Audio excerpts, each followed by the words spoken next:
O rei à porta. Vamos meditar essa noite em Mateus, capítulo 12, do verso 38 até o verso 45. E eu convido você a me acompanhar nesse trecho. Estamos caminhando aí para o término do capítulo 12 do Evangelho de Mateus.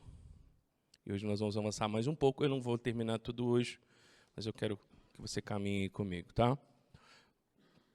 Mensagem central desse texto.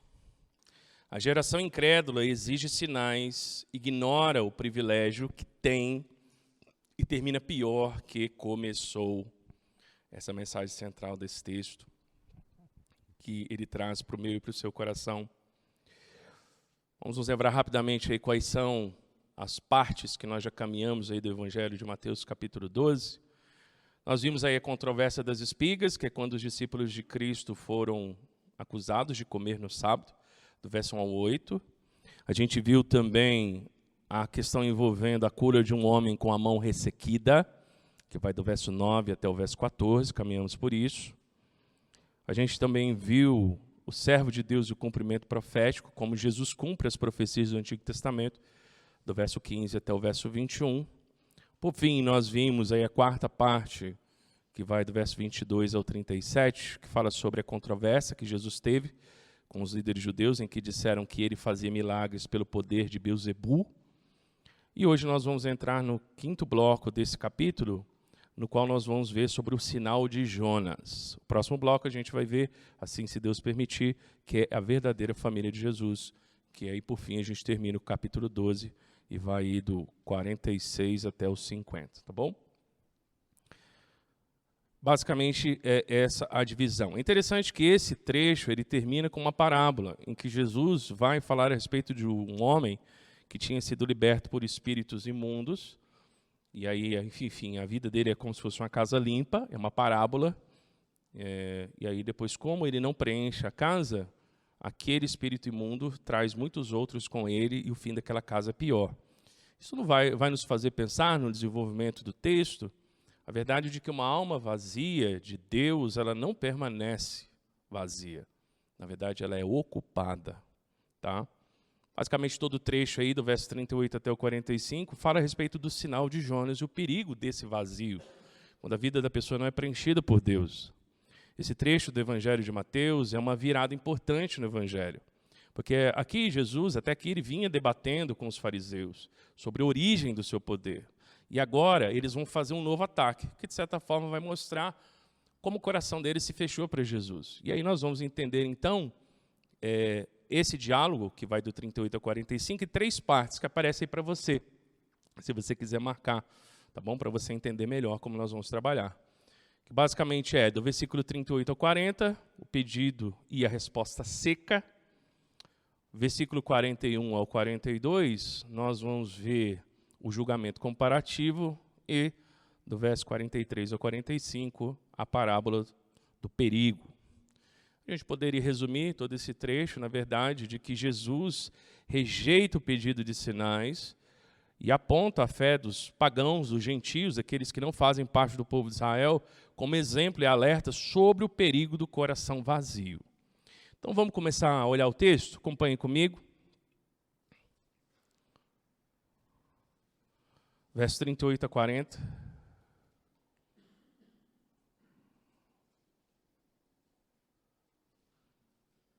O pedido e a resposta seca. Os irmãos, tudo começa aí no verso 38. Alguns escribas e fariseus, eles se aproximam e dizem: Mestre, queremos ver da tua parte algum sinal. Você vê isso aí no verso 38. Para quem lê esse pedido deles aqui, isso soava como uma armadilha. Parece que eles queriam pegar Jesus. Era um tipo de armadilha. Eles já tinham visto Jesus curar. Tinham visto Jesus expulsar demônios. E ensinar com autoridade. O problema não era a falta de evidências, de forma alguma, mas a recusa em aceitar essas evidências. Eles queriam um sinal espetacular, mas nos termos deles. E que confirmasse as expectativas que eles tinham sobre o Messias. E aí é interessante você olhar a resposta que Jesus dá no verso 39. Dá uma olhada aí. Ela é dura. Uma geração má e adúltera pede um sinal. E depois ele vai dizer, mas nenhum outro sinal lhe será dado que não o sinal do profeta Jonas. É o que é dito aí. Quando Jesus usa essa palavra adúltera, ele não está se referindo a sexo ou algo nesse sentido. Na verdade, ele está usando uma metáfora que era muito comum no Antigo Testamento, que dizia respeito à infidelidade espiritual do povo de Israel. Era nesse sentido que ele estava usando essa palavra adúltera, né? Quando os israelitas, eles acabavam tomando a decisão de seguir outros deuses pagãos, outros senhores para a vida deles. Aqui nós vemos que os fariseus, eles estavam traindo a aliança espiritualmente. Então, por causa disso, eles eram o quê? Eles eram adúlteros. E aí eu quero chamar a sua atenção aí para o verso 40, no qual Jesus diz, né, que eles só vão ter um sinal. Qual o sinal? O sinal do profeta Jonas. Para quem lê isso, é chocante. Por quê? A resposta disso está em lembrar quem é Jonas. Jonas, meus irmãos, não é um grande herói. Se você já leu o livro, você há de convir isso. Ele era um profeta teimoso e rebelde. Era um grande herói da fé. E que, por causa disso, foi engolido por um peixe bem grande. Aqui, Jesus está comparando a própria morte dele, que seria esse sinal, né? A morte dele na cruz, e depois a sua ressurreição ao terceiro dia, com a experiência que Jonas teve por ter estado 3 dias no ventre do peixe. O sinal que Jesus está se referindo não é um triunfo imediato. Talvez é o que eles estavam querendo, sabe? Quase que um abrir dos céus, uma coisa colossal, né? Uma coisa gigantesca, né? Uma apoteose, para que aí não tivesse nenhuma dúvida. Mas, na verdade, o sinal que Jesus vai dar àquela geração é diferente. Vai ser o sinal da sua própria morte e ressurreição. Talvez você já viu hoje, no nosso tempo, pessoas que dizem, se Deus existe, por que ele não aparece para as pessoas? Se Jesus é tudo isso que a igreja diz, por que ele não prova, então? É muito parecido, é o mesmo tipo de coração. Só que aí o sinal que Jesus diz que aquela geração vai ter, aí no verso 40, na verdade, não é um sinal de triunfo, é um sinal de humilhação. Uma humilhação antes da vitória. Qual que é a conexão entre Jonas e Jesus aí? É que tanto Jonas quanto Jesus, eles foram humilhados pela situação que eles passaram. Jonas, porque foi levado à força de onde estava no barco até o litoral mais próximo para que ele pudesse ir até Nínive. Então, foi levado pela cacunda, né, pelo pescoço. E Jesus, porque ele foi morto pelos seus inimigos. Ele foi morto por aqueles que o rejeitaram, com uma finalidade de morrer pelos nossos pecados, mas aos olhos humanos não me parece ser uma vitória, correto? A morte de Jesus, aos olhos humanos, não parece uma vitória. Então, os dois casos são humilhação. Tanto que se você der uma olhada depois lá em Jonas, capítulo 2, do livro de Jonas, você vê a oração de Jonas, e ele coloca a experiência dele como se fosse uma morte, como se ele tivesse passado pela morte, algo muito próximo disso.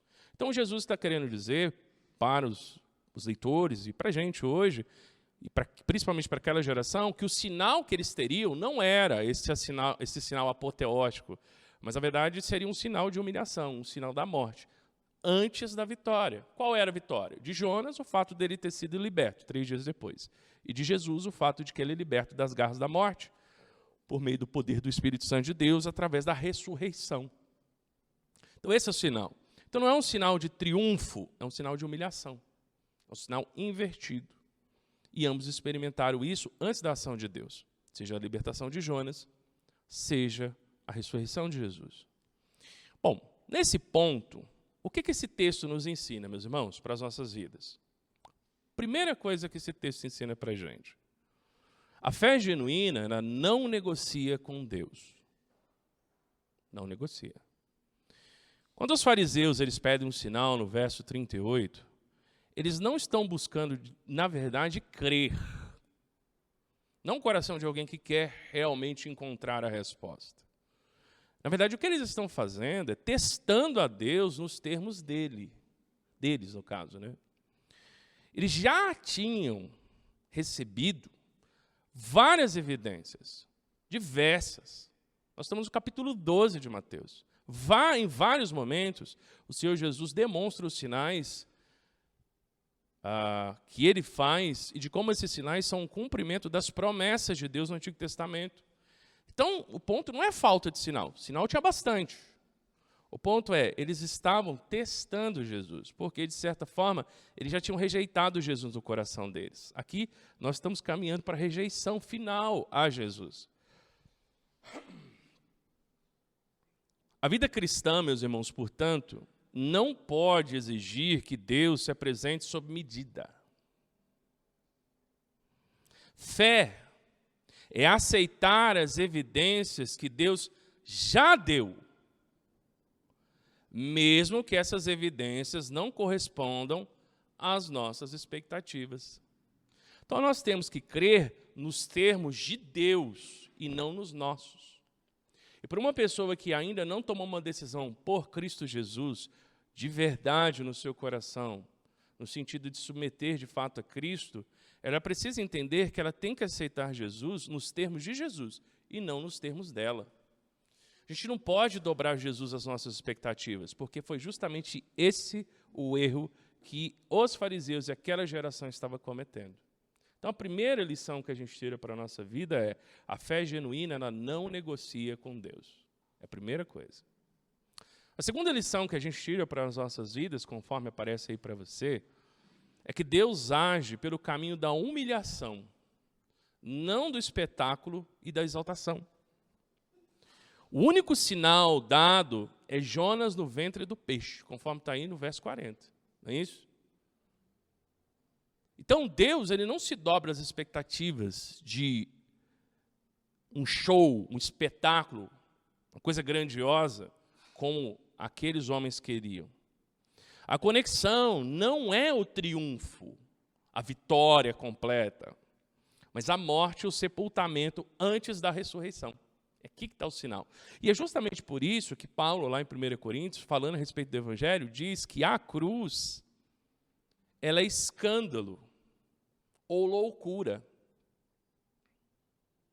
Loucura para os gentios, escândalo para os judeus. O mundo rejeita a cruz, porque a cruz é como se fosse um sinal invertido. O Evangelho ele traz em si um sinal invertido, não de glória, mas de humilhação, para que por meio da fraqueza, Deus estabeleça a sua vitória. Em muitos aspectos, o Evangelho ele causa esse constrangimento, ele causa, de fato, esse estranhamento.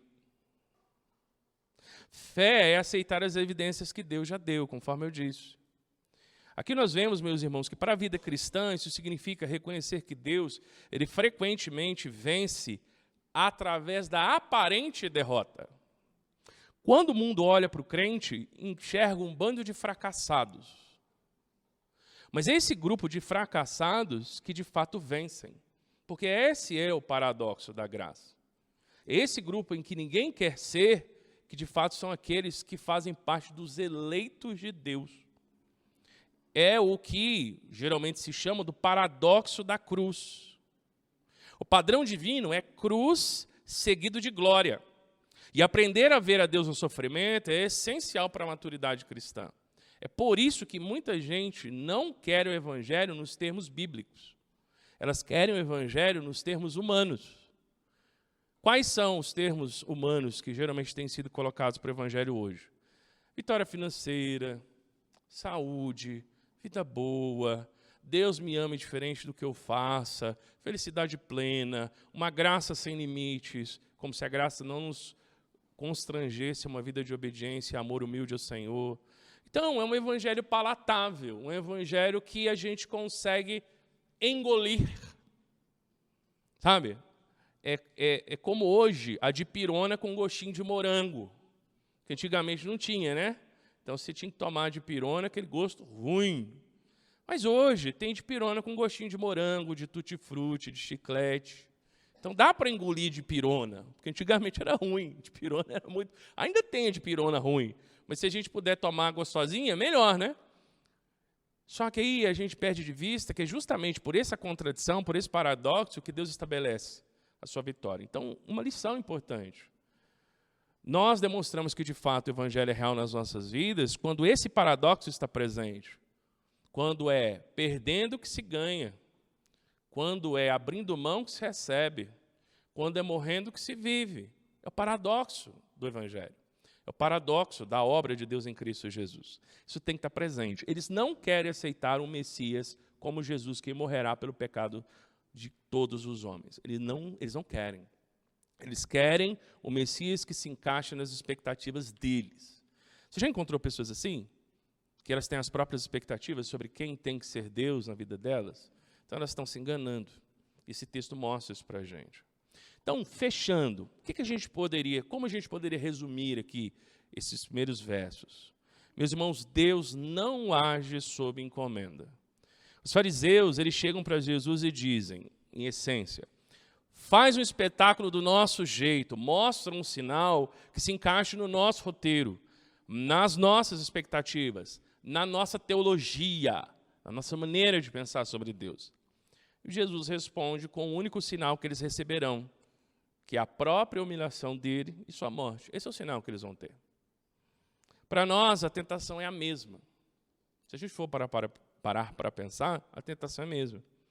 Quantas vezes nós oramos pedindo que Deus se manifeste, mas do nosso jeito? Deus tem que responder do jeito que eu quero. A gente ensina para Deus como Ele tem que agir. Senhor, eu quero que o Senhor faça assim. Eu quero que o Senhor dê essa resposta. Eu quero que o Senhor resolva desse jeito. Como se nós tivéssemos condição de fazer isso. É como se nós estivéssemos dizendo para Deus o que a gente quer dele e do jeito que a gente quer que Ele faça. Isso mostra um coração que não submete à provisão do Senhor, que muitas das vezes pode ser diferente do que a gente espera. Inclusive, a resposta pode ser diferente do que a gente espera. Mas conforme a palavra de Deus diz, a vontade de Deus é sempre boa e perfeita, sempre melhor do que a nossa. Então, precisamos pensar nisso. Queremos um Deus que opere milagre no nosso tempo. Esse é um dos motivos pelos quais, muitas das vezes, nós não perseveramos em oração. A gente quer que Deus responda logo, do nosso jeito.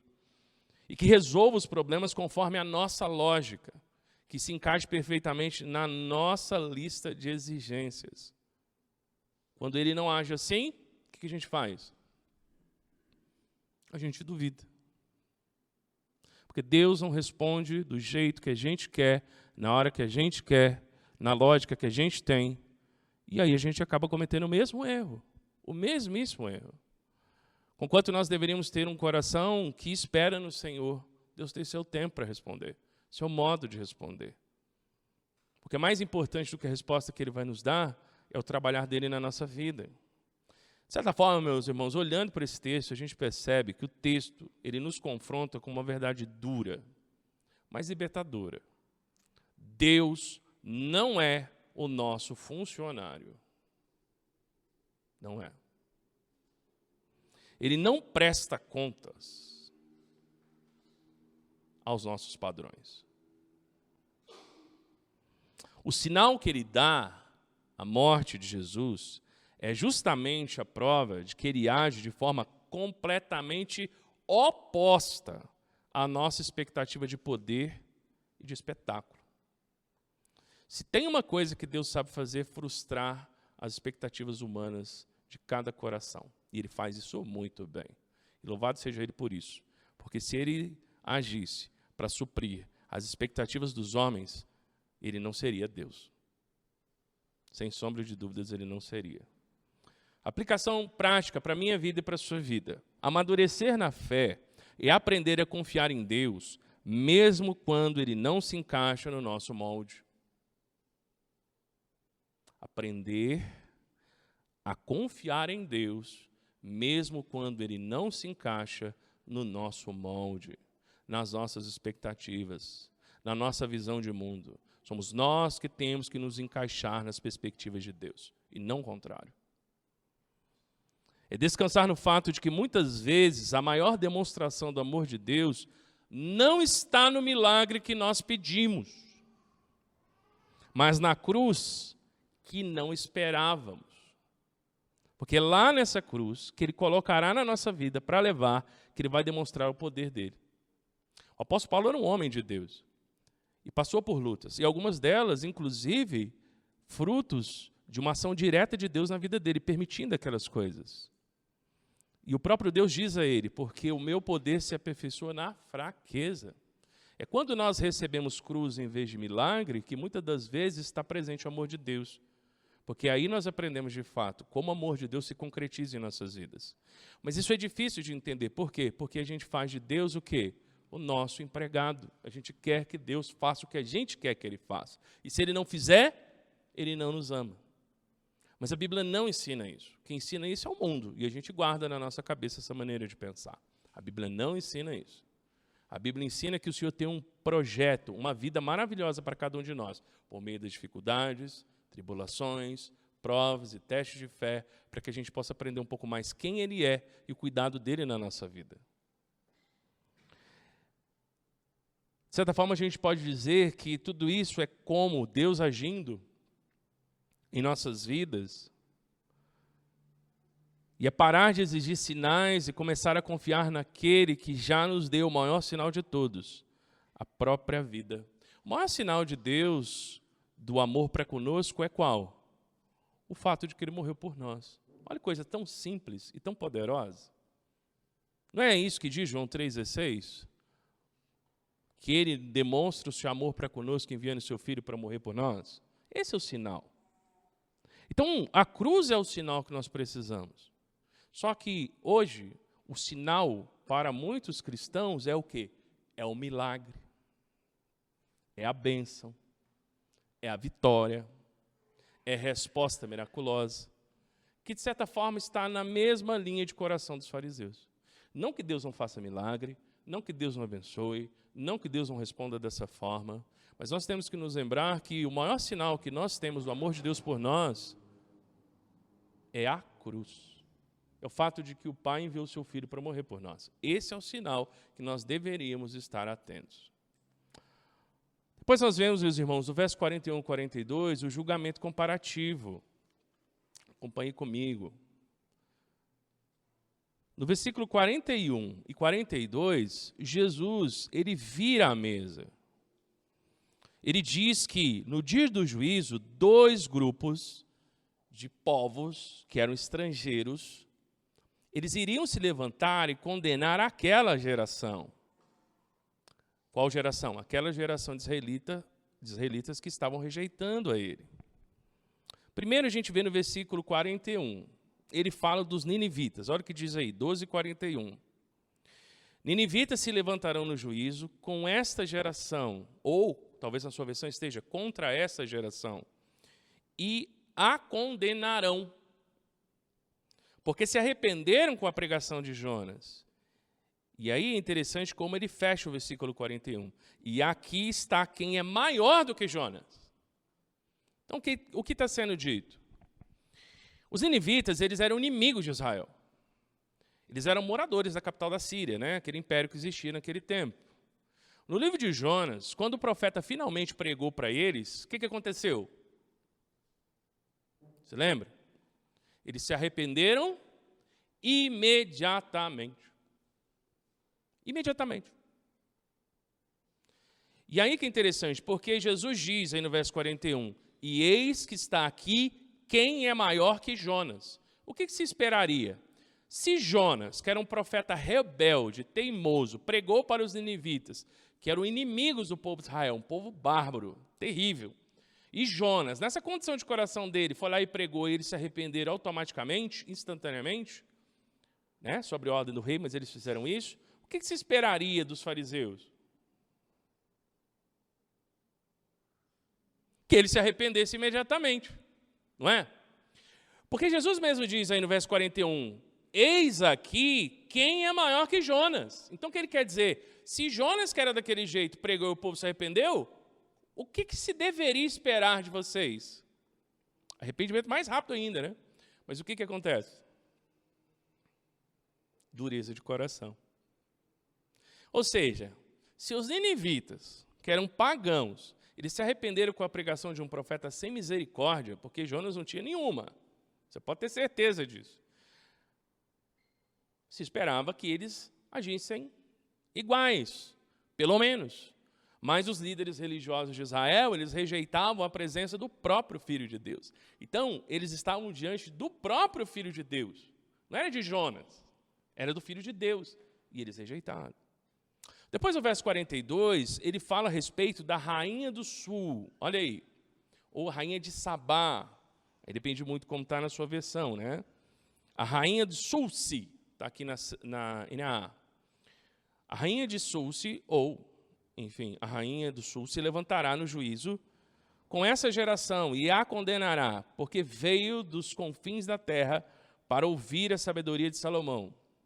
Então, ela veio do outro lado do que se chamava mundo naquela época, veio a Jerusalém para ter com Salomão. E olha o que Jesus diz no final do verso 42, aí na sua Bíblia. E aqui está quem é maior do que Salomão. Ou seja, ela viajou de longe, do fim do mundo conhecido, para ouvir a sabedoria de Salomão. E Jesus afirma que eis aqui quem é maior do que Salomão. O que você esperaria? Que os israelitas saíssem de todos os cantos de Israel para ter com Jesus, para ouvir Jesus. A rainha estrangeira, ela buscou a sabedoria de um rei humano, limitado, e que por fim termina sua vida muito mal. Você vê isso lá no livro de Reis. Mas eles rejeitaram a própria sabedoria divina em pessoa, a sabedoria encarnada, o Filho de Deus. Ou seja, a gente lendo isso aqui não produz um choque? Você não fica chocado? Como é possível isso? Os que eram considerados de fora, os pagãos, estrangeiros, gentios, eles se tornavam exemplo de fé e testemunhas contra a incredulidade do povo escolhido. É por isso que você vê no verso 41, no verso 42, Jesus dizendo: eles se levantarão contra essa geração no juízo. É isso que quer dizer. Aqueles aos quais não se esperava que crescem, que se arrependessem e que crescem, creram. E vocês, aos quais fazem parte do povo escolhido de Deus, e que se espera que creiam, que se arrependam e que acolham o Messias, é justamente vocês que rejeitam. É isso que está sendo dito. Nesse ponto, meus irmãos, esse texto nos ensina o quê? Vamos ver algumas lições? Primeiro, a proximidade com a religião não salva ninguém. Ninguém. Em absoluto.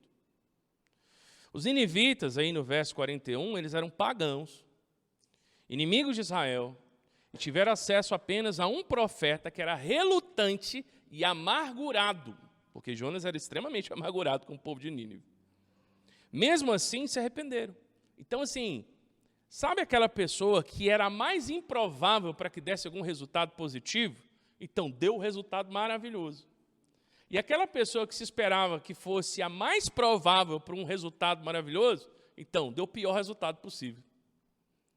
Olha que coisa maluca. E é justamente isso que acontece. Ou seja, eles tiveram acesso a esse tipo de profeta, mas eles rejeitaram. Mesmo assim, aqueles se arrependeram. Os fariseus não. Os fariseus, por outro lado, eles tinham o próprio Filho de Deus diante deles e o rejeitaram. Para a vida cristã, isso é um alerta solene, sério, grave. É algo que nós deveríamos levar em consideração. Frequentar a igreja, conhecer a Bíblia ou pertencer a uma família cristã não substitui um coração quebrantado. Porque é possível alguém fazer parte do povo de Deus e ter um coração extremamente duro para com Jesus. É possível. O texto mostra isso para a gente. O que conta não é o privilégio de ouvir só, porque é um privilégio, mas a disposição de se curvar e obedecer. Segunda lição que nós podemos tirar desse texto, meus irmãos, é que a busca por Deus não pode ser terceirizada. A rainha do sul, ou a rainha de Sabá, conforme a gente vê aí no verso 42, ela não mandou mensageiros, ela viajou pessoalmente. Ela enfrentou o desconforto de uma longa jornada para ouvir a sabedoria de Salomão. O que faz lembrar também aquele emissário, né, etíope, lá em Atos, que é da mesma terra. Ele foi até próximo ali, né, a terra de Israel, provavelmente para conhecer o Deus de Israel. Ele estava copiando a jornada da sua ancestral. Um etíope que vinha daquela terra, que na época se chamava Sabá, o Reino do Sul, estava fazendo o mesmo trajeto. E aí ele encontra quem no caminho? Filipe. E Filipe explica para ele um texto de Isaías. E ele crê, e ele é batizado. Interessante você ver isso. Com pessoas de outros lugares, têm um coração aberto. Pessoas que não faziam parte do povo de Deus, têm um coração aberto. Se você olha para a igreja, até hoje é assim, meus irmãos. E esse é o grande desafio para nós, que somos pais de filhos que têm crescido na igreja, ou pessoas que têm passado grande parte das suas vidas na igreja. Às vezes é mais comum você ver uma pessoa que veio do mundão, de uma vida porca e totalmente destruída, ter um pouco de senso de temor para com as coisas de Deus. E pessoas que às vezes crescem na igreja perdem esse senso. Isso não é uma regra completa. Há muitas pessoas que cresceram na igreja e são uma bênção. Tanto que você vê pessoas que são segunda, terceira, quarta geração de crentes da família. E é uma bênção. Mas a gente também tem que levar em consideração que muitas das vezes só fazer parte do povo de Deus por cultura, por costume, porque foi o que sempre se fez desde sempre, é um perigo muito grande. Porque cria esse tipo de coração no povo de Deus. Às vezes a pessoa que não fazia parte, a pessoa que era distante, aquela pessoa que não teve uma instrução na palavra de Deus e que pode ter vivido grande parte da vida dela longe de Deus, essa pessoa, às vezes, por causa das vivências que ela teve, ela tem um pouco mais de abertura e senso em relação ao que é de Deus e o que não é, o que agrada a Deus e o que não agrada, e o que se espera de quem caminha com Deus e o que não se espera. Isso é algo interessante de se pensar. Ou seja, nós vemos, meus irmãos, que ela buscou a Deus, ela saiu do reino dela e foi lá, pessoalmente. Os fariseus, tendo a sabedoria em pessoa, bem diante deles, permaneceram inertes e críticos. Ou seja, eles faziam parte do povo de Deus, o próprio Messias, o Deus encarnado, estava diante deles. Eles não tiveram que fazer uma viagem difícil e desafiadora. E o que eles fizeram? Eles criticaram, eles rejeitaram, eles atacaram. Para nós, isso significa que ninguém pode crer por nós. Nós que temos que tomar essa decisão. Cada um de nós. E os nossos filhos também. Podemos ter bons pastores, bons livros, boas influências, mas a fé exige movimento pessoal em direção a Cristo. Nós que temos que tomar essa decisão. Nós que temos que dar esse movimento. Nós temos que sair de onde estamos para ir buscar a Jesus. Para ir encontrar a Deus. Para ter um encontro pessoal com Deus. E ninguém pode fazer isso por nós. A rainha não mandou um emissário, ela foi até lá. O eunuco não mandou emissário, ele foi até lá. Cornélio é interessante que em Atos, ele não vai até Pedro, mas ele cria uma maneira, e o Senhor permite, para que ele possa se encontrar pessoalmente com Pedro. O centurião vai até Jesus. A mulher sírio-fenícia vai até Jesus. Não é interessante ver isso? Pessoas que não faziam parte do povo de Deus, buscando uma maneira de se encontrar com Jesus, de se encontrar com Deus, enquanto aqueles que faziam parte da elite do povo de Deus, não moviam um dedo.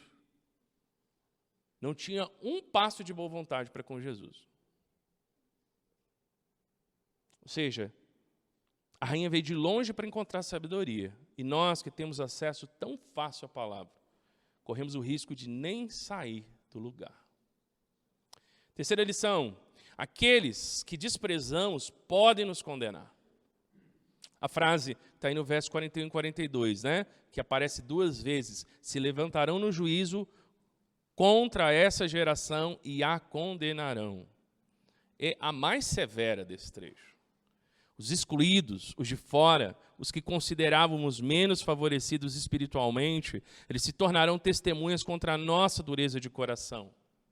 Aqueles que de fato não se quebrantarem, né? Para a vida cristã, isso ensina que não há comparação que nos favoreça. Não adianta olhar para quem está pior e se achar melhor. O padrão de Deus não é a nossa performance comparada de outras pessoas, ou seja, não é a nossa aparência de piedade, o quão crente a gente parece, a performance, mas a nossa resposta à revelação que recebemos, que é o quê? A resposta que eu e você damos à palavra de Deus. O que conta é isso, é a resposta que a gente dá, não é como a gente parece. Não que não seja importante ter aparência de crente, é importante, mas mais importante que isso é a resposta que nós damos a tudo isso. Como é que a gente pode fechar tudo isso para a nossa vida, uma aplicação certeira? Guarde aí no seu coração. O privilégio pode se tornar uma condenação. Os ninivitas eram pagãos, inimigos de Israel, e tiveram apenas um profeta relutante, amargo, rebelde e teimoso, pregando para eles. Talvez o pior pregador que se gostaria para aquela época. Mesmo assim, eles se arrependeram. Então, o ponto não é, mas é fulano, é ciclano, é tessano, é igreja A, é igreja B, é igreja C. Não tem nada a ver. Absolutamente nada a ver. A Bíblia não nos dá espaço para isso, a não ser que se esteja pregando heresia ou não se esteja pregando evangelho. Aí tudo bem. Mas conquanto se esteja pregando evangelho, meus irmãos, não é a pessoa, é o coração que recebe a mensagem. A rainha do sul era uma estrangeira distante, ela viajou até Salomão, movida apenas pelo que ela sabia da sabedoria dele, conforme se diz aí no verso 42. Ou seja, ambos os grupos, eles tinham muito pouco. E nós temos pouco? Não, nós temos muito. Nós temos muito, irmãos.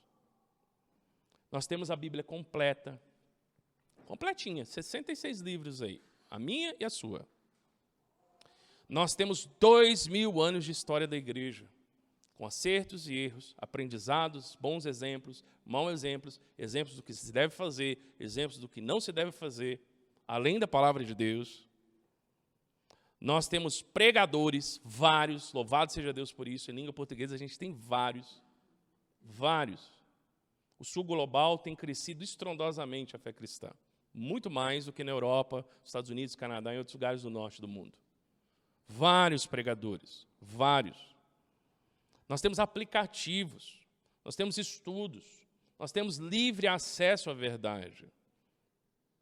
Ainda mais agora em tempos de inteligência artificial, né? Um recurso que pode ser usado para aprender a Bíblia também.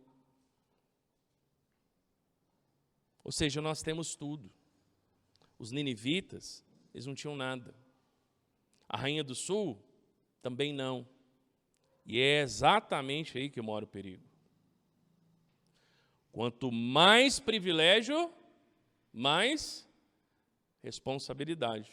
Não é isso que diz lá o tio do Homem-Aranha? Com grandes poderes, vem grandes responsabilidades, é isso que diz o tio Ben? Mas é verdade, quanto mais privilégio, mais responsabilidade. Quanto mais luz, mais rigor no juízo. Então, quanto mais a gente aprende, mais responsável a gente se torna. O texto não está dizendo que os ninivitas e a rainha eram melhores que os fariseus, de forma alguma. Eles eram pagãos, eles não faziam parte do povo de Deus. Aqui não se trata de quem é melhor ou pior. Aqui não se trata de que você ou eu somos melhores, ou eles são melhores, que as pessoas do mundo são melhores, ou seja lá o que a gente vai pensar. O ponto é a resposta que se dá. O que está o ponto? Eles eram piores em termos de posição e acesso. Eles estavam numa situação mais complicada, mas eles responderam ao pouco que tiveram. Os fariseus rejeitaram muito o que tinham. E é o que me assusta, sabe? Olhando para o meu próprio coração, eu devo perguntar, Tiago, hoje, diante de tudo que você já aprendeu da palavra de Deus, de tudo que você tem ensinado, visto, você tem dado uma resposta em arrependimento e quebrantamento mais rápida a Deus, ou você tem se tornado mais duro à palavra de Deus? É uma pergunta que eu me faço, e eu gostaria que você pensasse nela também. Porque nós temos aprendido mais, mas podemos incorrer no erro dos fariseus. Para a vida cristã, a aplicação era direta. Não adianta ter Bíblia em casa se você não a lê. Não adianta ouvir boas pregações se você não se submete ao que elas dizem. Não adianta pertencer à igreja certa se o seu coração continua duro? O que você vai cobrar, o que Deus vai cobrar de você e de mim, não é o que os outros fizeram com o pouco que tiveram, mas o que você e eu, ou seja, o que nós fizemos com o muito que nós recebemos. O espelho desse texto é implacável. Se os pagãos de Nínive se arrependeram com Jonas, o que dizer de mim que tenho Cristo? Se uma rainha distante buscou a sabedoria de Salomão, o que dizer de mim que tenho a palavra completa e tantas vezes a ignoro? A questão não é se você é melhor ou pior que ninguém, porque o ponto aqui não é esse. A questão é o que você tem feito com o que recebeu. O que eu tenho feito com o que eu recebi. Então esse texto desafia os nossos corações nesse sentido. Terceiro e último ponto desse bloco, verso 43 ao 45. Acompanhem aí comigo, verso 43 até o verso 45. Aqui nós vemos que Jesus ele conta uma pequena parábola para explicar o estado espiritual daquela geração. E aqui está um erro, às vezes a gente lê esses versículos como se fosse uma aplicação individual para uma pessoa. Mas Jesus, na verdade, ele está contando uma parábola aqui, e a finalidade da parábola é, por meio de uma história, trazer um ensino, um princípio, que aplicava aos seus ouvintes. Essa que é a finalidade da parábola. Então, ele está contando essa parábola para que ele venha a explicar para aquela geração qual seria o fim deles. Então, ele não está falando de uma pessoa, ele está falando de um povo aqui. Ele está pegando essa parábola e aplicando para Israel. Essa é a ideia. Acompanha comigo aí a leitura. Verso 43 a 45. Quando o espírito imundo sai de uma pessoa, anda por lugares áridos, procurando repouso, porém não encontra. Por isso diz, voltarei para minha casa de onde saí. E voltando, ele a encontra vazia, varrida e arrumada. Então vai e leva consigo outros 7 espíritos, piores do que ele, e entrando, habitam ali. E o último estado daquela pessoa se torna pior do que o primeiro. Assim também acontecerá a essa geração perversa. Ou seja, aqui Jesus descreve o espírito imundo que sai de um homem. O homem fica, conforme é colocado no texto, vazio, varrido e arrumado, ornamentado. O espírito então volta com outros 7 piores e o estado final do homem fica pior do que o primeiro. Para quem lê, essa imagem é clara. A geração dos fariseus tinha passado por um processo de limpeza. Eles tinham a lei, eles tinham os profetas, e eles rejeitaram abertamente a idolatria de seus antepassados. Depois que houve exílio, eles deixaram de lado Baal, eles não adoravam mais Baal. Eles não adoravam mais Astarote, Estar, e aqueles deuses Dagon, aqueles deuses cananeus. Eles deixaram isso de fato. Então teve uma limpeza. O problema é que eles apenas varreram a casa. Eles só tiraram esses ídolos, que antes seus antepassados adoravam. Mas eles não encheram a casa com Deus. Esse foi o erro. Aqui que está o problema. Eles ficaram vazios, porque eles não se encheram de Deus. Eles ficaram cheios, na verdade, de orgulho e de regras humanas. O exílio, ele purificou aquela geração, limpou aquela geração daqueles ídolos. Então, a disciplina de Deus, nesse sentido, surtiu efeito, porque eles pararam de adorar esses ídolos. Mas não adiantou. Por que não adiantou? Porque eles não acolheram o Messias. Jesus Cristo deveria ter sido acolhido na casa de Israel, e ele não foi. E aqui que foi o erro. Aqui que foi o problema. Similar ao que é narrado em Apocalipse, se você quiser dar uma olhada lá em Apocalipse capítulo 3, verso 20, Israel, ele decidiu não abrir a porta do coração para Jesus e acabaram fazendo o quê? Deixaram ele do lado de fora. Você lembra dessa referência? Quando diz, eis que estou à porta e bato. E aquele que abrir a porta, eu entrarei e com ele cearei e nele farei morada. Não é isso? Então, Jesus, quando ele chega ao povo de Israel, ele encontra uma casa limpa. Por quê? Porque Israel foi limpo daquela idolatria de antes. O que deveria acontecer? Israel deveria, ao ouvir o Messias bater na porta, deveriam abrir a porta e fazer o quê? Pode entrar, a casa é sua. É isso que eles deveriam fazer.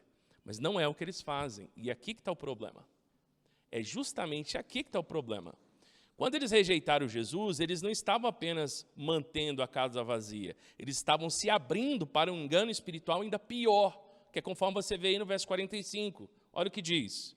Assim acontecerá também essa geração má. Ou seja, aquele espírito que saiu, ele volta, ele vê a casa vazia e fala, que legal, chama a galera dele, mas 7 espíritos piores do que ele, entra naquela casa e arrebenta com tudo. Fica igual casa de gente que aluga para baderneiro, né? Depois que o pessoal desocupa a casa, como é que fica? Não tem pia, não tem sanitário, não tem maçaneta, lâmpada não tem nenhuma, arrancaram a fiação da parede, está sujo para todo lado. É basicamente isso, eles depredam a casa toda. Aquele espírito imundo de idolatria tinha sido tirado pela disciplina de Deus do povo de Israel. E o povo deveria se encher de Deus acolhendo o Messias, só que eles rejeitam o Messias. E quando eles rejeitam o Messias, o que vai acontecer? Aquele mesmo espírito demoníaco que agia no povo de Israel, trazendo tentação, engano, vai ver que a casa está vazia e que o dono da casa não foi permitido a ele entrar, o que eles vão fazer? Opa, está vazio. E aí, de fato, eles vão entrar na casa de Israel e eles vão detonar tudo. Tanto que em 70, cerca de 30 e poucos anos depois, a cidade de Jerusalém é sitiada por 1 ano e ela é devastada. E se cumpre a profecia de Jesus que ali não ficaria pedra sobre pedra. De fato, isso se cumpre. E Jesus está avisando isso por meio dessa parábola. É justamente isso que aconteceu. A consequência foi que Israel, em grande medida, se transformaria no que a Bíblia chama de sinagoga de Satanás. Sinagoga para o judeu também significava casa de oração. E aí você pode dar uma olhada lá em Apocalipse capítulo 2, verso 9. Só que nós lemos na Bíblia que Jesus chama uma parte dos judeus, aquela parte que o rejeitava, de o quê? Conforme está em Apocalipse 2,9, sinagoga de Satanás. Então, por que era a sinagoga de Satanás? Porque quem estava naquela sinagoga era quem? Era Satanás. Olha quem entrou na casa. Olha quem entrou na casa. Apocalipse é escrito décadas depois disso. Então, se cumpre o que Jesus diz. O espírito volta, encontra a casa limpa, traz 7 espíritos piores e a situação daquela casa é muito pior. Em resumo, para os leitores de Mateus e para a gente, esse bloco aqui, ele serve como um alerta sério.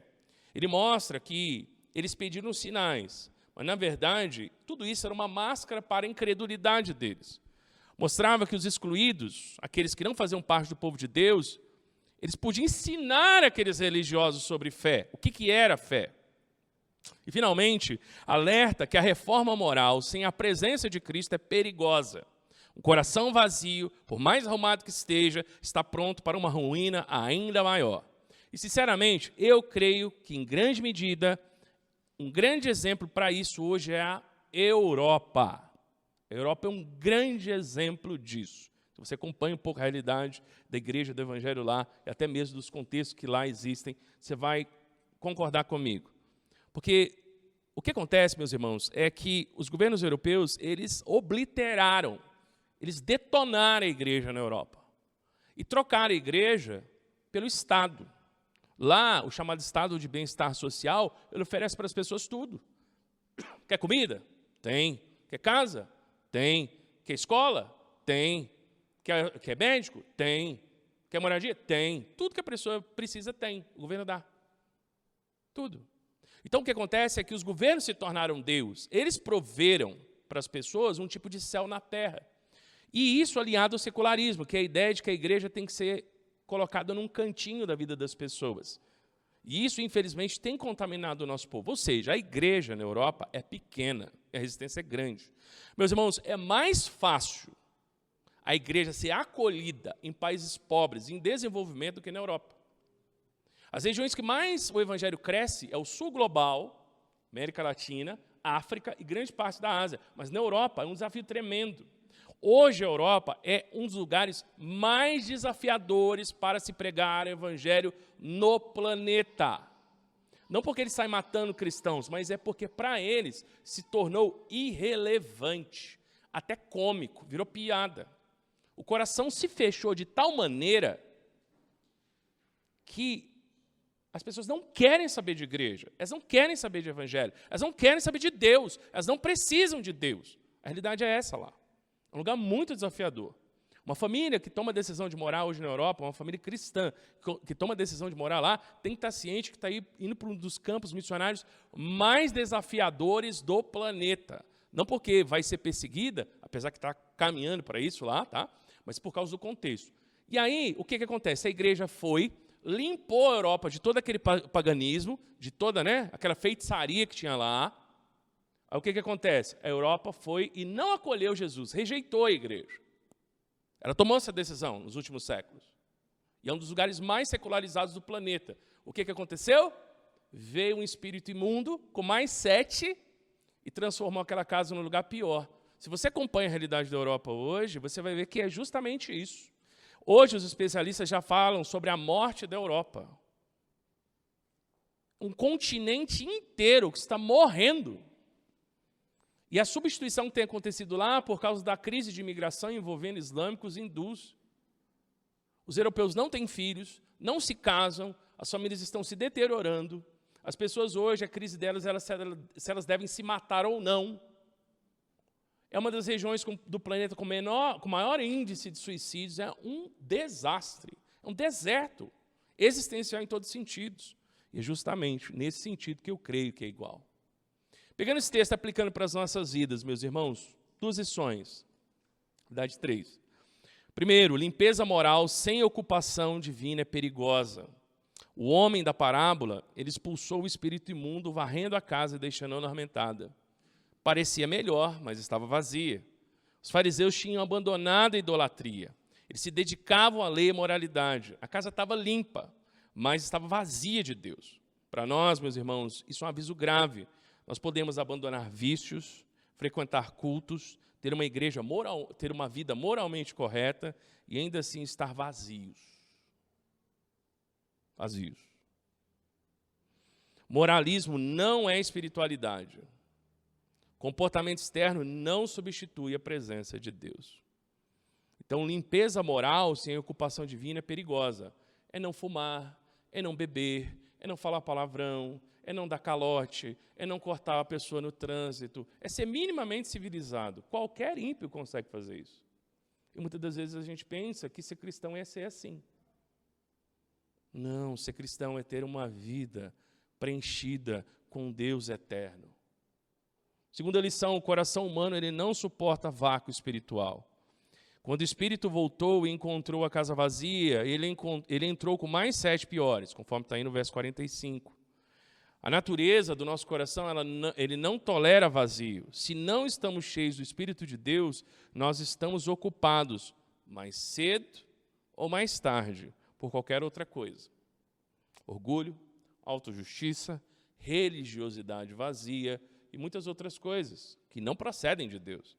Para nós, isso significa que não basta não pecar, é preciso estar ocupado por Deus. Então aqui não é moralidade, não é legalismo, é uma vida preenchida pelo Espírito Santo, que é o que eles precisavam. Não é não faço errado, faço certo, é seja cheio de Deus, encha sua mente, seu coração, o seu ser com Deus. Porque se fosse por questão de regras, eles eram extremamente comprometidos com isso, mas o coração deles estava vazio de Deus. A vida cristã não é apenas evitar o mal, é buscar ativamente a presença de Cristo. E terceira lição, rejeitar Jesus não é neutralidade, é escolher um Senhor pior. O texto conclui que o estado final daquela geração era pior do que o inicial. Israel tinha sido limpo no exílio, mas decidiu rejeitar o Messias que batia na porta. E não ficou simplesmente vazio. Em grande medida, eles se transformariam numa casa, só que cheia de Satanás, uma sinagoga de Satanás. A lição que nós tiramos aqui, meus irmãos, ela é séria. Ignorar a Cristo não significa ficar no meio do caminho. Quem não se decide por ele, decide-se contra ele. Quem não enche a casa com Deus acaba vendo a sua vida ser preenchida por aquilo que a destrói. A pior ruína não é a do pecador declarado, mas a do religioso que arrumou a casa e trancou a porta para o dono. Imaginou? A casa fica arrumadinha, mas quando o dono da casa vem, que é Deus, a gente fecha a porta e deixa ele do lado de fora. Esse é o maior perigo. O moralismo vazio, ele é pior que o pecado declarado. Muito, muito, muito pior. Para nós, o aviso é claro. Você pode largar vícios, frequentar a igreja, ter uma vida moralmente correta e ainda assim estar espiritualmente morto. Porque moralismo não é salvação. Não é. O comportamento externo não é presença de Deus. Uma vida arrumada, mas vazia de Cristo, é o alvo mais fácil para a ruína na vida de muita gente. Não basta limpar a casa, é preciso convidar o dono para morar nela. Deixo para você essa frase, para você pensar. Uma vida reformada, mas não entregue a Deus, não foi salva, foi apenas desocupada para o pior. O que a gente faz com tudo isso, meus irmãos? O seu problema e o meu problema não é falta de provas. Os fariseus tinham as provas e mesmo assim rejeitaram. O seu problema e o meu problema é que nós queremos um Deus nos nossos termos, do nosso jeito. Um sinal que te convença, que me convença, sem ter que nos constranger. Uma verdade que não exige rendição. Então, sabe o que a gente precisa parar? A gente tem que parar de exigir as coisas de Deus. Precisamos parar com isso. Aqueles que não faziam parte do povo de Deus se arrependeram. Espera-se o mínimo daqueles que tiveram contato com a palavra de Deus. Essa gente não conhecia a palavra de Deus. A gente tem a Bíblia na nossa mão, meus irmãos. Se eles buscaram com tão pouco, o que me impede e o que te impede? Minha sugestão? Nosso coração.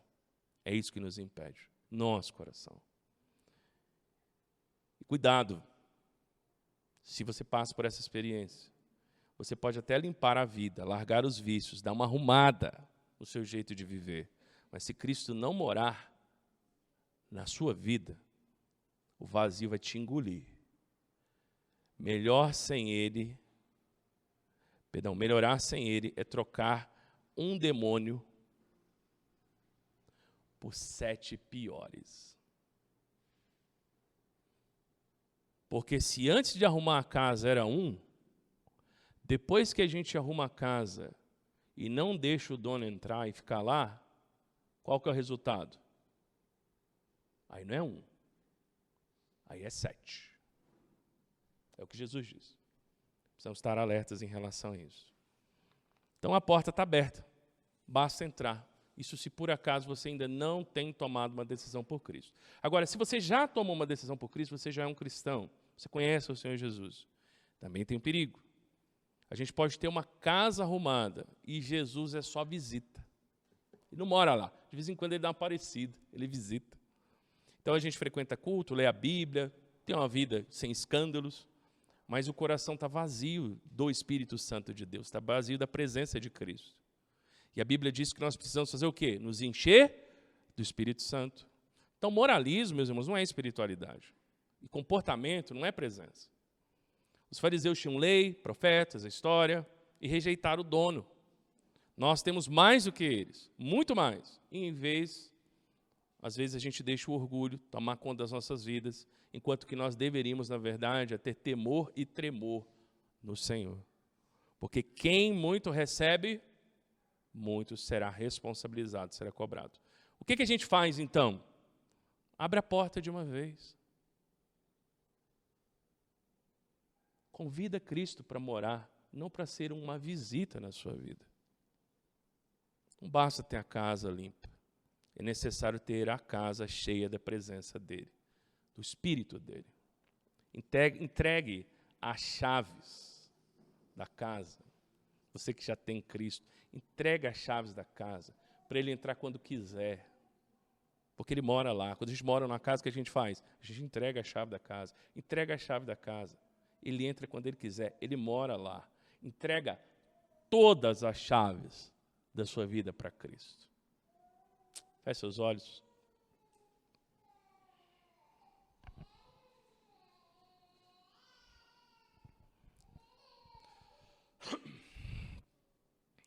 Pai de amor e bondade, eu queria tanto que o Senhor se provasse para mim, Senhor. Queria sinais do meu jeito, ao meu tempo. E quando não vinha, eu duvidava. Perdão. Ensina-me a confiar na maior prova que já deste. Teu Filho na cruz. Se isso não basta, nada basta. E olhando para os outros, eu me comparava, Senhor. Achava que por ser melhor que alguém, eu estava bem. Perdão, Senhor. Os ninivitas, a rainha de Sabá, buscaram com tão pouco. Eu com tanto, vivo tão frio. Que o privilégio não vire condenação. Olhe para dentro. Eu mesmo, Senhor, olho para dentro e vejo. A casa está arrumada. Larguei as coisas, melhorei o meu jeito de viver. Mas, Senhor, muitas vezes eu percebo que a casa está vazia. Perdão. Eu não quero moralismo sem a Tua presença. Não quero casa limpa sem o dono dela. Arrumar a minha vida sem Ti é pior do que ela estava antes. Por isso, agora, diante de Ti eu peço, se alguém aqui ainda não abriu a porta para o dono, que hoje, em nome de Jesus Cristo, abra. Cristo, bate na porta desse coração. Sabemos, Senhor, que muitas das vezes o Senhor não pede no início uma vida arrumada, o Senhor só quer entrar. Se alguém abrir a porta, o Senhor lá entrará. Mas, Senhor, se alguém já abriu a porta, mas deixou Jesus só de visita, Senhor, eu peço que essa noite entregue a chave da casa, Senhor. Deixe, Senhor, que esse coração mude. E pedimos, Senhor, que esse coração deixe o Senhor morar. E não apenas isso, que o Senhor tome conta de tudo. Porque nós vimos, Senhor, que não basta expulsar demônios, não basta limpeza moral. A casa precisa ser do Senhor. Venha o Senhor Jesus, entra e fica. A casa é tua. Em nome de Jesus, amém.